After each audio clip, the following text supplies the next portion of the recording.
Good morning. Thank you all for joining us today. We sure appreciate it, and I hope you're enjoying this beautiful day. Welcome to Scottsdale 360, a virtual learning series focusing on the people, policies, and programs that shape our city government and the community we serve. Hi, I'm Christy Hill. I'm your host today as we learn about the dirty facts of water reclamation. Today, we will join David Walby, Water Reclamation Director, and find out who, what, and why this work is so important. Today's presentation, including questions, will be approximately 1 hour in length. Be sure to check out our next class in the Neighborhood College series, which will be Thursday, November 3rd, short-term rentals, the long and short of it. There are many other classes in the Neighborhood College series, and I'm sure you saw that on the roll before our class started, so check those out as well. David, before we get started, can you tell us a little bit about yourself and why you came to Scottsdale? Hi, Christy. Sure. Thank you very much. I appreciate the opportunity to present a little bit of what we do. Yes, for some selfish reasons, I'm been a long time Scottsdale resident for 17 years now. So when the opportunity presented itself to come to Scottsdale, I jumped at it absolutely. Knowing what a wonderful service that Scottsdale Water provides. I've been in the industry for about 18 years. Oh, let me get this going so you can put a face to the name. How about that? Perfect. Been in the industry for about 18 years. A number of those years on the operations side, which I absolutely love, but also on the regulatory side with Arizona Department of Environmental Quality as a hydrologist for a few years there. So love the treatment process, love what the end result is, ultimately protecting public health, protecting the environment. It's a wonderful, wonderful career that I've been engaged with and been fortunate to be a part of. And Scottsdale leading the industry in a number of different areas, some of which we won't get into in this presentation, but nonetheless, that's another draw to Scottsdale for myself. So that's a little bit about me. Wonderful. It was nice to hear about all that. Thank you. And with that, if you'd like to start your presentation, that'd be great. Let me then, yes, share my screen. See if this will work. And how's that? Is that coming through okay on your end there? Yes. Water reclamation. We are talking about the dirty jobs, and maybe that may be a misnomer to some degree, but public health is at stake. Is really what this is all about for us. Specifically, what I was presenting here today to talk about and then to take questions on, as well as a little bit of the system operations for operators, what they go through to maintain and provide that simply better service that everybody's so accustomed to receiving from Scottsdale Water. Two specific areas, collection and treatment is the focus here today, but there's a number of other work groups that may fall into this dirty job category, but wanted to keep it within the time limits provided here to these two areas here. But these are both, as well as the others, these are the unsung heroes that we have. And a lot of times these jobs do go unnoticed by most of us. And sometimes that's okay, right? If it's out of mind, out of sight, but yet services are rendered seamlessly, I think that's a really, really good thing to do and provide. A lot of the times we go through our daily lives and not realize what it takes on the back end, behind the scenes, to get everything to work efficiently, as well as it happens. Yet all of us depend on these folks doing certain jobs day in and day out. They're jobs that most of us may not or would consider, unpleasant, and we may take some of those for granted, except then perhaps when things don't work, right? And that's when we start to interface with a lot of times the customers, the end users, right? When the water's not working, or in this case, when the wastewater, the sewers, there's an issue, an odor, a backup, a blockage somewhere. That's when we get called. So a lot of times we're kind of working from that perspective. So we do our best with really good public outreach. And again, I appreciate this opportunity. Oftentimes we work through our daily lives using the water that's provided to us, and really don't give a whole lot of thought of where it goes, right? I mean, we flush the toilets, we do our laundry, run the dishwasher, we pour everything down the drain and sinks and showers and bathe, but there's not a lot of emphasis placed on what happens after that, right? That's a little bit of the out of sight, out of mind. And that's what I wanted to get into a little bit here today, was what really does it take? What is that dirty job that's involved with making some of this work? And all that wastewater has to be managed and processed before it returns back to nature, for it to be reclaimed or recycled or reused, which not only Scottsdale, but other utilities here in the Valley have been doing for a number of years. In the case for Scottsdale Water has been a utility for 50 years now. And I've been fortunate enough to be here, as I said, for the last 5 years with Scottsdale. And with that, let me get into the next slide.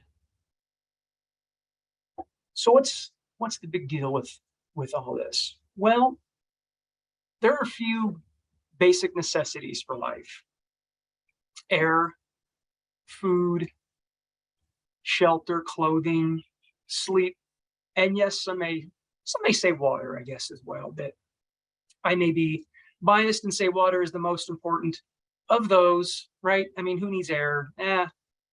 But nonetheless, we're focusing on water and the importance of water. We use it every day. We depend on it for our public health. And a couple of the images here that I've shown, what a long ways we've come in really a short period of time when it comes to evolution for us. We need to provide clean water, and we also need to remove then that dirty water, as you see in that center image. Instead of what used to happen, just pouring everything out into the city streets, we came to using what's on the far right from the Greek time period of developing a toilet type system, though in its day and age might have been a great thing, and we've even come a little bit further now with that. On the second bullet point on the far left, then some of the comments there are leaning back towards the opening image of the operators and battling what we would consider a battle with a lot of mechanical pumps and valves and infrastructure that we have, as well as battling the environmental challenges that we have. Really is something that we look at and have to battle day in and day out for the operators. Providing a sanitary sewer system ensures public health. We must convey that waste water, that used water, for treatment. One of the reasons, though, is to reduce, eliminate those waterborne illnesses from the past and focus that towards modern treatment. We want to reduce, of course, outbreak of typhoid, cholera, that has been in the past, always a concern. And from that center image there, yes, when things are just dumped out in the street, that was prevalent. A little bit of the modern then treatment processes we have. We have saved countless lives, and as operators, we take an oath protecting the environment as well as the community. So is this all worth it? Yes, absolutely. Providing that clean, safe, reliable water, and deliver it to our end users, both um, residencies and businesses. It is worth it. But now we're going to get to the dirty job portion and focus on what it takes to recover it, or collect it, and convey it, and for treatment. And with that, what we're talking about is our infrastructure for this collection system, this sewer system. And it's quite intense. Many assets, as you see there in the image on the left. City boundaries were quite narrow, but long. And our key concern is the elevation changes, moving from very far south at the bottom towards Tempe Mesa, and then moving northward. Our elevation is quite significant compared to other cities here in the valley. So our challenges are not only the proximity to treatment plants, but also just topography as well. And what makes this so challenging for our operators on the collection side, those dirty jobs, maintaining this system. And there's some numbers there that provides a little bit of context for the amount of infrastructure that these operators must maintain. And some of it is mechanical based with the 32 lift stations, and you see those in the square boxes dotting throughout the city, as well as our manholes. And we'll talk a little bit about that. That is just access points into our system that provides the ability to go in and maintain, from an operational standpoint, the system, as well as do a condition assessment. We have a lot of fund money tied up into the infrastructure system. We need to maintain it, so we get full life expectancy out of that system. So access points are key for long-term assessment, as well as maintenance. Throughout the city, based on the regional area, we may utilize some different odor control strategies, and the operators need to monitor those odors coming from the system, and we'll get into that a little bit more as well. Some of their dirty jobs here, or tasks, anyways. But what's our main? We have a couple main issues that we struggle with on the collection side, and one of them, in addition to just what's in wastewater, right? As I mentioned, it's everything coming from the house, right? From toilets and showers and sinks and all that. But it's also the fats, oils, and greases and grease, right? FOG is our acronym that we give it. And the combination of those two things really is now leaning in towards this dirty job misnomer, but nonetheless has to be maintained. As you can see on the image on the right, this fog, it's a fog clog. Well, as we use that oil in our daily lives for cooking, and it's heated to temperature, it's liquid, but as it cools, it hardens and solidifies. And so that's what you're seeing there on the right, that lower right image of the fog clog.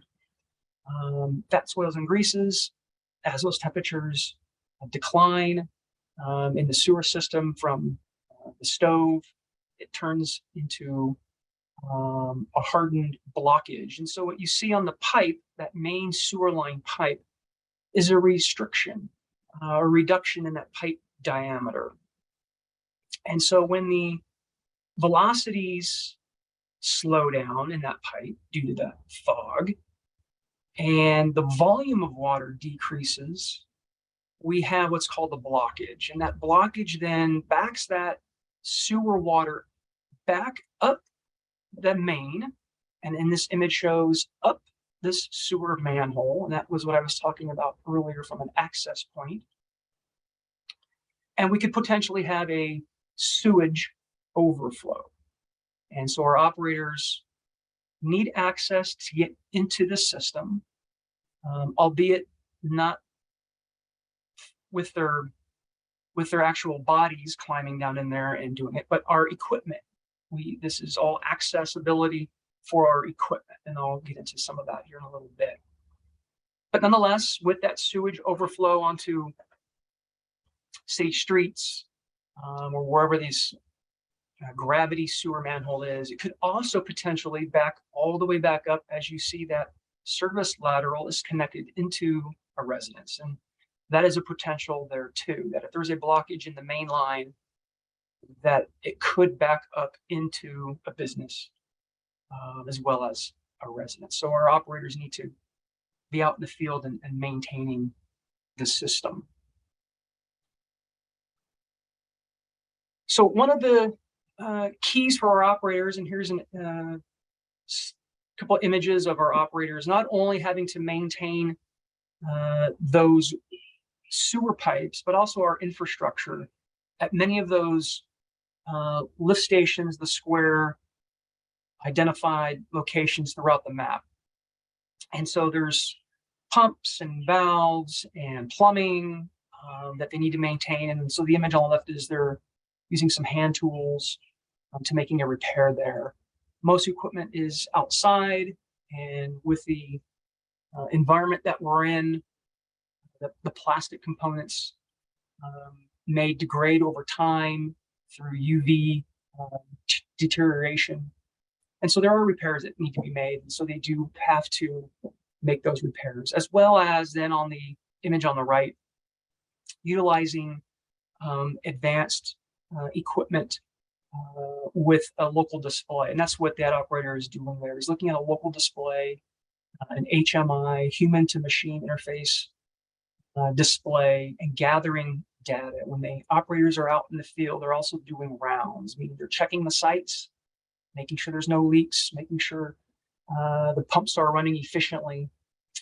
And all that data gets put into a database that we can then, as managers, review and trend and make sure that our system is running as efficiently as possible. So there's a number of the variety of tasks that the operators do is quite significant on the operations side. It's different every day, different location every day, different challenges every day. That's kind of the appeal to this position for a number of the operators. It's something different every day, and there's just no end to the long-term upkeep and maintenance that these operators are involved with. Talked a little bit about odors generated, of course, right? We all know from the sewer, and what typically smelling is hydrogen sulfide gas, the off-gassing, and that rotten egg smell. We monitor that very, very closely. It's an indication of how well the system is being run. Gives us an indication of, is it time to do additional maintenance? Is there something going on in the system that we need to address? And so the operators utilize a number of different methodologies to test for that hydrogen sulfide gas. And in the system itself, the hydrogen sulfide gas, though, is odorous, is typically at low levels where you may smell it, but it's not toxic, it's not harmful. But at higher levels, the hydrogen sulfide gas can be deadly. So we do take precautions, and safety is a big concern for us and for our operators to be out in the field maintaining this system. So we utilize what's called an Odor log, or that's the name brand. It's a gas logger, and we can hang those. It looks like you can just hang it, and we do hang them inside those manholes that we showed you an image of. We can place them around different sites where we just saw the operators working. And so it's an atmospheric monitor, and it's what's called a data logger, where it'll just take a sample every minute or every 5 minutes continuously. And then we can download that information. Again, look at trends. Is it happening? Are these odors occurring at certain times of the day? Is there certain things we can do operationally to decrease those odors? And so that's a really powerful tool for the operators to use out in the field. They also have a handheld instrument. It's called Odor Analyzers. Actually,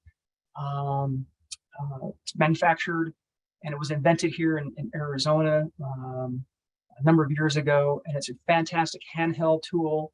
It's reading hydrogen sulfide gas down into parts per million, and again, instantaneous readings, again, for safety precautions for our operators. And so those are two atmospheric type analyzers that we have ability to use. We also can test, this may be a little bit of the dirty job, where we actually grab what's called a hand sample, not using our hand, but using a container and grabbing a grab hand sample of the liquid, and running a test looking for different characteristics in that wastewater, and that will give us an indication of the levels of the potential for hydrogen sulfide to be generated. And with that, again, we can be proactive with operations and how the operators may or may not need to do additional cleaning, and we'll talk about the cleaning, or a chemical additive to decrease that hydrogen sulfide generation. So that's a liquid form of a test. So what we don't want is high levels because of toxicity for hydrogen sulfide gas, but also in the environments inside those enclosed sewer pipes, when the hydrogen sulfide gas is in proximity to water, it will turn into a sulfuric acid. And the sulfuric acid is what's a main driver in concrete deterioration in the manholes. Most manholes, 95% of the manholes out there are concrete.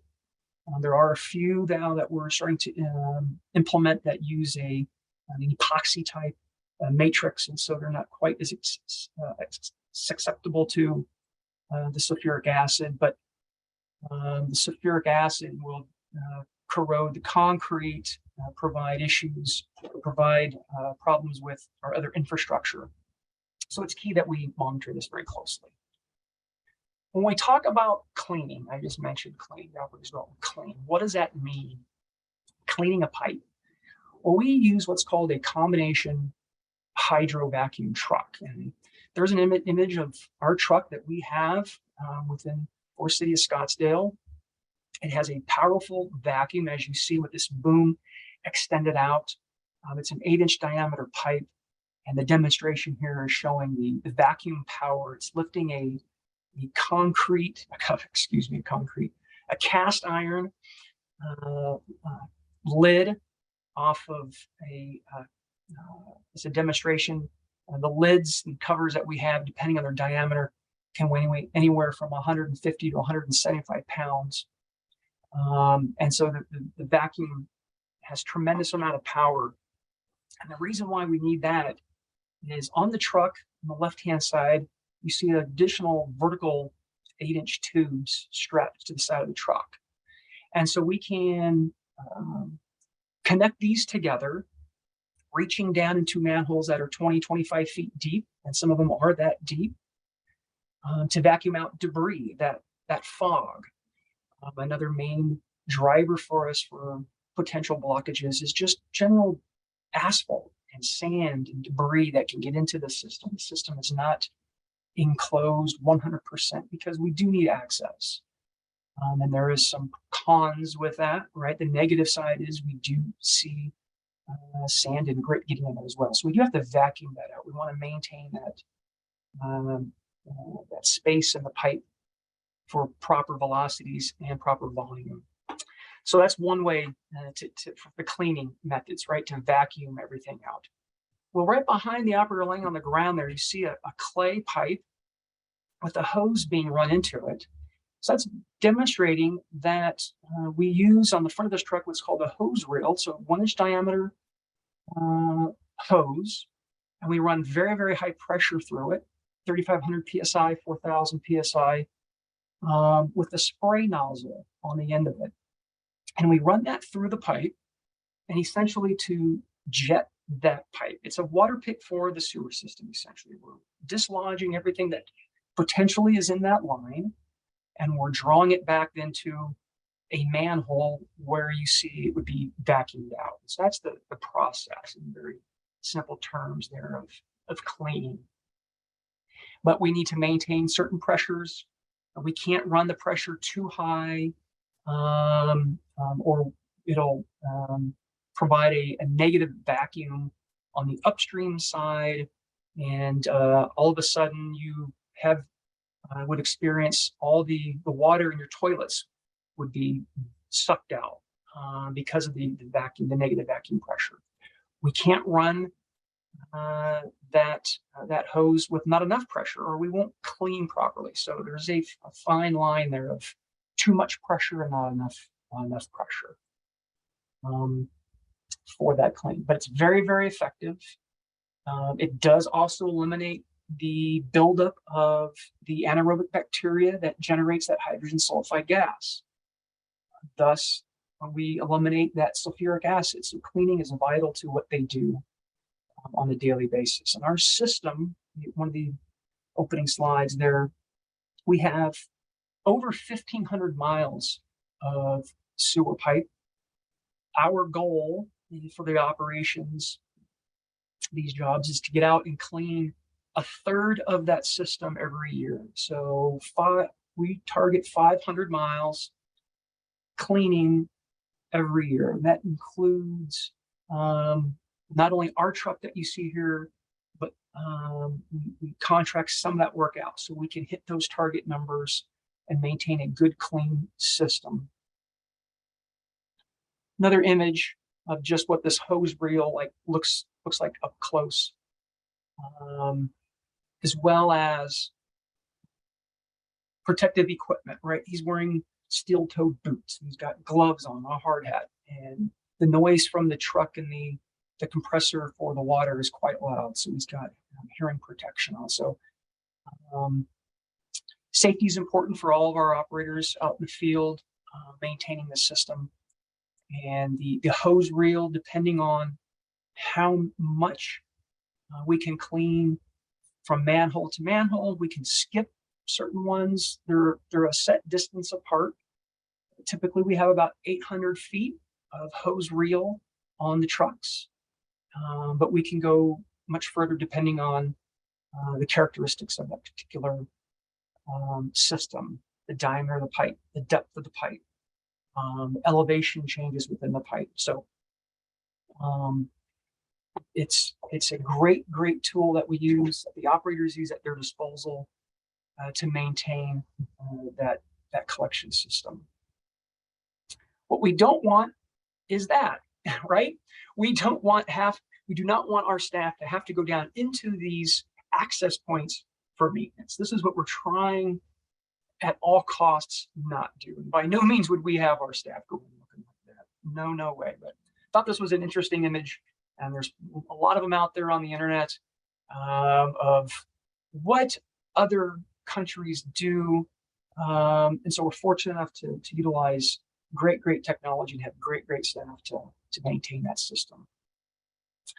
Another key function to what these operators do for part of their dirty jobs is to do condition assessment. Yes, once we've cleaned the pipe, now we got to look at it with using high definition cameras. And we call it a camera van, or a CCTV, closed circuit TV van. We want to make sure that the pipe is intact. We want to make sure the pipe doesn't have any cracks in it. We want to make sure that that pipe provides continuous service. We don't want to see roots in the pipe. That could be a bad thing. Roots are very invasive into the system. They will search out any water moisture at all and make their way through a small little hairline crack that developed over a period of time. And once those roots get in, they're very invasive. And so we do have technologies to remove the roots internally without having to dig the pipe up out of that street. As you see here, we don't want to dig up the street to get to the pipe. So we utilize, or the operators utilize, trenchless, what's called trenchless technology. And this is one of those technologies that's trenchless, where you put a camera in there and we can look around and do an assessment. condition assessment of that pipe. What does the camera look like? Well, it looks like this. It's a little tractor, 4-wheel drive. It's not 100% remote, but an operator will sit in that back of that camera van once it gets in position, and he drives it just like a robotic car or tractor or anything else. And so on the front of the image on the right, you see a high definition lens with LED lights. So it has zoom capability. We can adjust the light, and the lens itself on the image on the left that you're looking at articulates. It'll pan around 360 degrees up and down. We can zoom in and out. Usually we get about 70 to 100 feet of zoom capability before it's just too far. So great tool at our disposal that the operators utilize as part of their daily duties for providing condition assessment to the system. And all this effort, all of this work is done to prevent that fog clog. And what does the fog clog result in? It results in this, as that earlier image showed, sewage overflow. And this is what we work so hard to prevent. Luckily, though, it's here and not in a resident or a business. It's out in the field here, but nonetheless, it's not good. And the operators must go out and alleviate that blockage, right? If it's fog, the fat soils and greases, they'll use the combination hydro vacuum truck, get the nozzle, high pressure nozzle attached, and break through that fog, break through that blockage, and alleviate this overflow. So their response times are critical. And these do happen occasionally, and in our system, we have a very high performance metric that we use. How do we compare to others? What is the normal sewer overflow rate? What does the EPA say that is a standard number? Well, we use that to compare, but in our case, we want 0. We don't want these to happen at all, and all of our efforts go to eliminating these. Last year, we in the city of Scottsdale, for our 1,500+ miles of pipe, we had 2 of these occur last year. That is phenomenal. That goes back to all the maintenance, the skill set of our operators, not being afraid to get out there, and yes, sometimes have to get dirty a bit to maintain the system. Here's another overflow. This is a number of years back now, just based on the image of the truck in the background. But we do take precautions of blocking off the roads. We don't want pedestrians, traffic in and out of the area if there is an overflow. So we'll go to great lengths to isolate the flow, coordinate off the street to eliminate that potential contamination or ability for somebody to come near it. So we usually station a truck and individual on site during an event if it's called in, and these are called in by our citizens, called in by other city employees, from the streets department. They may call us. The police department, if they run across something like this and that strikes them as a bit odd, right? We don't want to see sewer in the street, and so they've called us. So we take calls from, again, customers. Maybe the individual who lives across the street sees it first and calls us. So we rely heavily on everybody's eyes out in the system to help with these. Sometimes they can pop up unexpectedly. So that is the dirty job for our operators, and the efforts to keep that water, that sewer, that wastewater underground, keep it flowing is key for us. The second part now I'll get into is the treatment side. I talked a little bit about what really is the key issue for the operators, the collection operators, and that was the fog, the fats, oils, and greases. What's the key issue and concern for treatment plant operators that have some dirty jobs? Well, that is the wipes. We call the flushable wipes. Too often, toilets are used as trash cans, and use a flushable wipe. And I put that in quotation marks because that's how they're marketed. Well, yes, indeed, they are flushable. They'll make it through the toilet. They don't break down. They don't like paper and other organic material. And they cause all kinds of problems. And as you can see on the right, that's all essentially the wipes that we remove out of the system using these giant bar screens. Our preliminary treatment is to remove this so we don't have problems within the treatment plant itself. Every drop is screened to remove all the debris. We then wash it very quickly and then compact it. As you can see, it's compressed, and then it's sent to the landfill. And that's pretty much it. Yes, the wipes themselves are the problems. And this is what we're talking about, right? The flushable personal care wipes, or just the Lysol wipes that we have everywhere now. But as you see on the image on the left, they don't break down. They leave end up being just a giant mat. They'll clog pumps, they'll clog valves.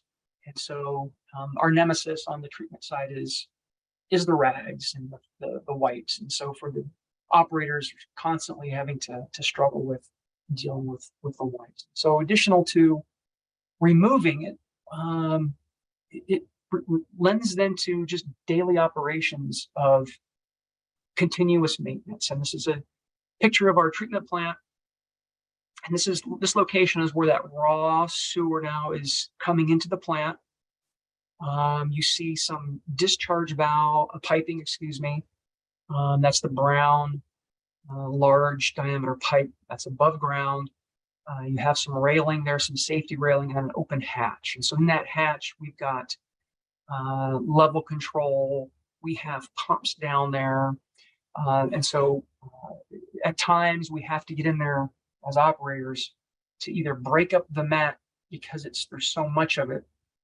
And so let's see if there's an operator coming out with his hose, 1 1/4 inch fire hose, essentially just to break up the mat, to get it through the system, to get it to the preliminary treatment. So this step that we're looking at here is before it gets to that screening process. So our operators will need to get out there and do some work. So I think this is just a short video. There's no audio, but let's see this. So it's just a time-consuming task that they're out 2-3 times a week, and I'll tell you here. Just break that mat up and get it through our system so it doesn't cause too many problems. So our operators, both on the collection side and the treatment side, do have a lot of varying tasks to maintain the system. They provide excellent service day in and day out, 365 days a year, 24 hours a day. The water doesn't get turned off, the sewer doesn't get turned off. So we have staff 24/7 maintaining the system. So yes, it's a dirty job, but we do know that public health is at stake. One of our communication measures is to continually to reiterate how important it is, not only explain the what that we do, but the why that goes behind it. A couple interesting facts here before I wrap up is, according to the US EPA in 2020, there were 147,327 public water systems in the United States. So there's quite a few, or 147,000.